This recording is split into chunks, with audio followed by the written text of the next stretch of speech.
মনোহর এবং পুণ্যস্মৃতি স্মরণে অনিত্য সভা এবং স্মৃতিচারণ আয়োজন কমিটি কর্তৃক আয়োজিত আজকের এই সভার আলোচনার পূর্বে আমি তথাগত সম্যক সম্বুদ্ধকে বন্দনা করছি। আরও বন্দনা করছি এখানে আমাদের পরম পূজনীয় ভিক্ষু সংঘ রয়েছেন, ওনাদের প্রতি আমার বন্দনা জানাচ্ছি। আমাদের এখানে সম্মানিত দায়ক দায়িকার মধ্যে আছেন প্রাক্তন উপমন্ত্রী মনীষা পন্দেওয়ান সহ সম্মানিত দায়ক দায়িকা, উপাসক উপাসিকা এবং চট্টগ্রাম থেকে আগত সম্মানিত অতিথিবৃন্দ এবং মনোহরের কর্মকর্তা কর্মচারীবৃন্দ, প্রিয় সাংবাদিকবৃন্দ, আপনাদের সবাইকে মৈত্রীময় শুভেচ্ছা সহ অভিনন্দন জানাচ্ছি। সংক্ষিপ্ত পরিসরে এটুকু বলতে চাই, ডক্টর জ্ঞানশ্রী মহাথেরো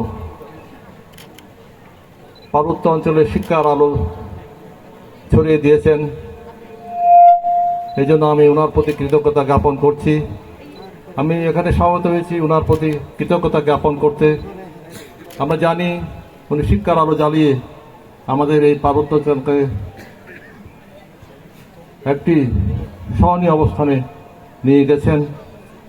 আজকের এই সমাবেশ প্রমাণ করে যে সাম্প্রদায়িক সম্প্রীতির সমাবেশ।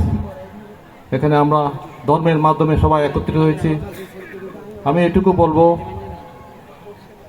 বুদ্ধের বাণীগুলো যদি আমরা কায়িক মানসিক বাচনিকভাবে যদি আচরণ করি, তাহলে মনে করি আজকে এই ওনার প্রতি গভীর শ্রদ্ধা প্রদর্শন করা হবে।